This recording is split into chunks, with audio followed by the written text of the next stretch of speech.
Bismillahirrahmanirrahim. Assalamu alaikum students. Welcome to our channel English Grammar with Sir Razik. So आज का जो हमारा topic है वो क्या है? इससे पहले हम क्या पढ़े थे? S2 एंड F2 पढ़े थे.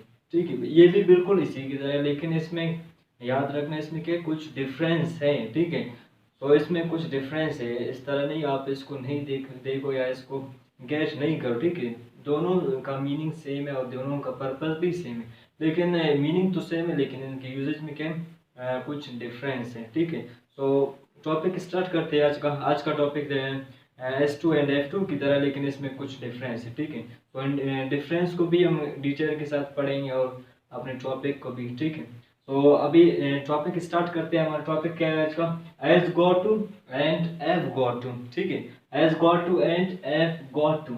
अब इसमें जो यानी ऐड किया हमने, क्या है वो हमारे साथ, जैसे किया एस के बाद हमारे साथ क्या है, गॉट आ है. ठीक है, तो मीनिंग वही दे रहे. अब इसका डेफिनेशन देखते हैं तो क्या बनता है. ठीक है, डेफिनेशन इसका क्या है? दे have got the same meaning of S2 and F2.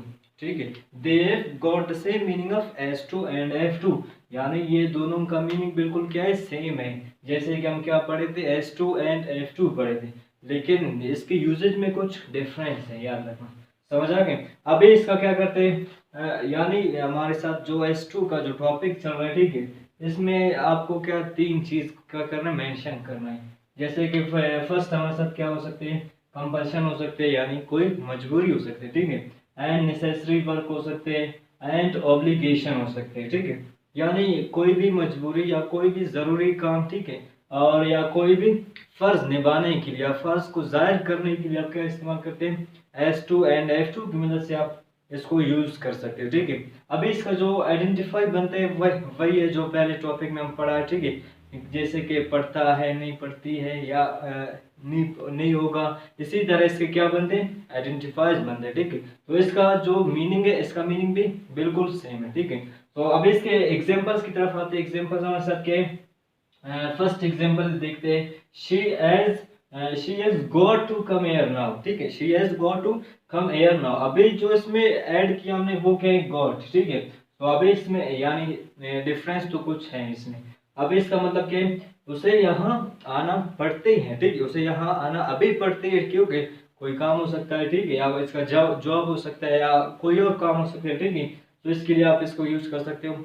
Compulsion हो सकते हैं, नेसेसरी वर्क हो सकते हैं, एंड ऑब्लिगेशन हो सकते हैं. ठीक है, अभी नेक्स्ट हमारे साथ टॉपिक है, एक मिनट. अभी she has got to come here now. अभी इसका जो हमने इक्वल बनाया, यानी इसका बिल्कुल इक्वल के बराबर. ठीक है, जैसे कि मसावत इसको कहते हैं. इक्वल इसका क्या है, she has to come here now. तो दोनों का मीनिंग सेम है. ठीक है, उसको यहाँ अभी आना पड़ती है और उसको यहाँ आना अभी पड़ती है. ठीक है, तो मीनिंग दोनों का क्या सेम है, और मकसद भी दोनों का सेम है. कोई भी कंपल्शन, कोई भी नेसेसरी वर्क हो सकते हैं. Yes, next topic, next example हमारे साथ के, I have got to teach you. I have got to teach you, मुझे आपको क्या करना, पढ़ाना पड़ता है. ठीक है, ये क्या है, हमारे कंपल्शन तो नहीं हो सकते, मजबूरी तो नहीं है, नेसेसरी वर्क भी नहीं हो सकते, क्योंकि ये क्या ऑब्लिगेशन है. टीचर का क्या ऑब्लिगेशन है. ठीक है, तो I have got to teach you. अभी इसको एग्जांपल को चेंज करते हैं. पहले वाले टॉपिक में क्या बनते हैं, जैसे कि इसमें सिर्फ क्या करना है, इसको रिमूव करना है, और यहाँ पर इसको क्या करना है, ऐड करना है. बात वही है. ठीक है, I have to teach you, मुझे आपको क्या करना पड़ता है, पढ़ाना पड़ता है. ठीक है, मीनिंग दोनों का सेम है. अभी नेक्स्ट एग्जांपल देखते हैं. They have got to help them. They have got to help them, इसका मतलब क्या है, उन्हें उनका मदद करना पड़ता है. ठीक है, उन्हें सॉरी पढ़ते हैं, उन्हें उनका मदद करना पड़ते हैं. ठीक है, तो अभी इसका जो इक्वल बनते हैं कि they have to help them. ठीक है, यहाँ पर गॉट को हमने क्या किया, रिमूव किया, और यहाँ पर इसको क्या किया, ऐड किया. ठीक हो गई. We have got to type letters. ठीक है, हमें खतूत टाइप करना पड़ता है. ये ठीक है, कंपल्शन हो सकते हैं, नेसेसरी हो सकते हैं, कोई भी हो सकते हैं. ठीक है, अभी इसमें जो इक्वल बनते हैं वो मतलब सबके, we have to type letters. We have to type letters, बात वही है, इसका मीनिंग भी सेम है. तो यहाँ तक तो बिल्कुल, ये तो बिल्कुल सेम है. ठीक है, और मीनिंग भी दोनों का सेम है. वो आपको पता है एज कहाँ पर यूज करना है एंड एफ कहाँ पर यूज करना है, ठीक है। तो अभी इसका नेगेटिव एंड इंटरोगेटिव की तरफ आते हैं। Negative and interrogative, formal and informal, ठीक है। नेगेटिव और interrogative and formal and informal. पहले का जो टॉपिक था हमारे साथ, जो इसको नेगेटिव में अगर इसको चेंज किया जाए तो किसकी मदद से चेंज करते हैं इसको, यानी प्रेजेंट टेंस यूज हो रहा है has and have present show करे, तो इसके लिए हमको डू एंड डज की मदद लेना पड़ता है। लेकिन इसमें हमें किसी चीज की मदद की जरूरत नहीं है, ठीक है। तो यहाँ पर फॉर एग्जांपल जो आपका हेल्पिंग वर्ब है, हेल्पिंग वर्ब का जो काम कर रहा है वो क्या है, एज द, क्योंकि इसके बाद क्या आ रहा है, गॉट आ रहा है, ठीक है। गॉट एक वर्ब है, तो इसलिए यहाँ पर डज की बिल्कुल कोई भी जरूरत नहीं है, ठीक है। तो अभी इसको सिंपल बना सकते हैं, जैसे कि ये तो पॉजिटिव सेंटेंसेस हो गए। अब इसका नेगेटिव क्या बनते हैं, she has not got to come here now, उसको यहाँ अभी आना नहीं पड़ती, ठीक है। तो अभी इसका क्या बनते हैं, जैसे कि शी आपका जो हेल्पिंग वर्ब, ठीक है। आपको तो रूल्स, आपको रूल का पता होगा, ठीक है। क्योंकि हेल्पिंग वर्ब के बाद क्या लगाते हैं, नेगेटिव में नॉट लगाते हैं। और इसको अगर इंटरोगेटिव में बनाया जाए तो हेल्पिंग वर्ब को सेंटेंस के शुरू में लगाते हैं। समझ आ गए। जैसे कि यहाँ पर क्या, she has not go to come here now, ये हो गया, ठीक है। ये क्या बन गया, इसकी नेगेटिव है, ठीक है। अभी इसका इंटरोगेटिव देखते हैं। अभी इस केस को क्या लाना है, सेंटेंस के शुरू में लगाना है, ठीक है। सेंटेंस के क्या शुरू में लगाना है, वो क्या बनते हैं, has she not go to come here now, क्या उसको यहाँ आना नहीं पड़ती, ठीक है। तो इस तरह आप इसके एग्जांपल्स बना सकते हो। फॉर्मल इसी तरह और इनफॉर्मल भी इसी तरह होते हैं। फॉर्मल क्या है, फॉर्मल जो आप फॉर्मल लैंग्वेज यूज करते हैं स्पीकिंग में या राइटिंग में, ठीक है, जो भी है, तो वहाँ पर फॉर्मल और इनफॉर्मल आपको पता होना चाहिए। यानी इनफॉर्मल क्या है, कॉन्ट्रैक्टेड फॉर्म्स जो होते हैं, शॉर्ट फॉर्म्स जो नेक्स्ट टॉपिक में आने वाले हैं, ठीक है, उनको पढ़ेंगे। तो ये सब हमारे जो कॉन्ट्रैक्टेड फॉर्म्स है और ये यूज होते हैं किस लिए, इनफॉर्मल के लिए। सो फॉर्मल हमारे साथ क्या है, has she not go to come here now, ठीक है। Has she not go to come here now, sorry यहाँ पर मिस्टेक हो गई, ठीक है। तो ये इसका क्या बनते हैं, has she go to come here, क्योंकि इंटरोगेटिव है, ये सिंपल सा क्या है, इंटरोगेटिव सेंटेंस है। सो एक जैसे कि has she go to come here now, क्या उसको यहाँ आना पड़ती है, ठीक है। तो इसको आप कहे क्या, इंटरोगेटिव। अभी इसको अगर फॉर्मल में बनाया जाए, फॉर्मल में क्या होते हैं, has she not go to come here now.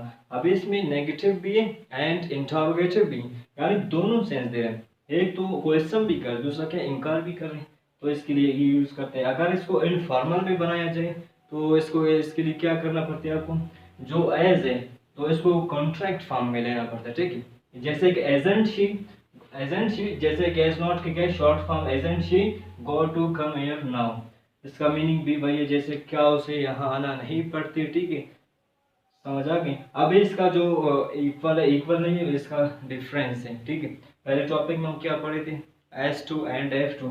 अगर इनको क्या नेगेटिव में या इंटरोगेटिव में चेंज करना पड़े तो इसके लिए क्या यूज करते हैं, सिंपल सा हमारे साथ S2 है एंड F2 है, तो हमें डू एंड डज की मदद लेना पड़ता है, क्योंकि एज एंड एफ के बाद कोई वर्ब नहीं है, ठीक है। यहाँ पर देखिए, she does not have to come here, sentence वही है, ठीक है, सेंटेंस वही है, लेकिन यहाँ पर डिफरेंस है, नेगेटिव अगर इसको बनाओगे तो इस तरह बनाओगे, ठीक है। शी डज नॉट, इसको याद में रखना, she does not have to come here. यहाँ पर एज किस में चेंज होगा, क्योंकि डज लग रहा है तो एज की जरूरत नहीं है, आपको यूज करना है क्या, ए भी यूज करना है। अभी इसको अगर इंटरोगेटिव में बनाई जाए, इंटरोगेटिव क्या होते हैं, जो कि आप क्वेश्चन करते हैं, ठीक है। तो क्वेश्चन के लिए जैसे कि शी हमारे साथ क्या एक सिंगुलर प्रोनाउन है, तो डज को सेंटेंस के शुरू में लगाना है, ठीक हो गई। Does she have to come here, ठीक है। जैसे कि क्या उसको यहाँ आना पड़ता है, या ठीक मीनिंग सेम है। एंड इसी तरह हमारे साथ दे आ रहे, तो दे के साथ डज तो नहीं लगेगा, दे के साथ डू यूज करना, ठीक है। They do not have to help them, ठीक है। जैसे कि उन्हें उनकी मदद नहीं करना पड़ते। सो ये हो गया इसका कुछ डिफरेंसेस, इसको नेगेटिव और इंटरोगेटिव में भी डिफरेंसेस है, ठीक है। तो अभी जो हमारे साथ नेक्स्ट लास्ट नोट है, बल्कि लास्ट नोट हमारे साथ क्या है, as to and have go to, sorry has go to and have go to.